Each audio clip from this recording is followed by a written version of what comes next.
these cooking analogies, that sense of when is something done or when is something ripe, and what are you looking for? And a lot of times there's a feel to it. You might literally touch the fruit clusters and say, oh, these are so firm, like this needs another few days or a week, or the opposite. And sometimes we'll go out to a vineyard approaching harvest, and the big takeaway is, and this fruit just feels ready and it tastes ready, of course, but you're not going to taste the final wine in the berry. People always talk about, oh, I want to taste that fruit and it's got to be explosive, and then we'll harvest it.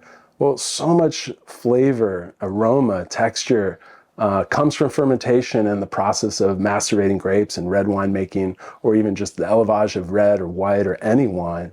That so much comes from the winemaking process that in the vineyard, we're looking for almost a par cooking, if you will, of the grapes. They get to a certain point, we want that near-term, al dente kind of ripeness. And then we know we're finishing the process by making that fruit into wine. And so we're not looking for the exact flavors in the vineyard, of course, that you'd get in the final bottle of wine.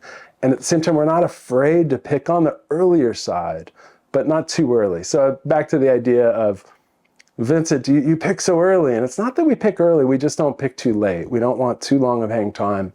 And at the same time, we don't want to just be picking fruit, quote, early, when the farming has been more intended to pick that fruit at a higher ripeness, at a bolder, alcohol, potential alcohol level. That you really want to farm with an intention of a more slow build in terms of sugar in the grape and a slower decline in acid as ripeness comes. So you still have the right balance when you ultimately harvest that fruit and then make the wine.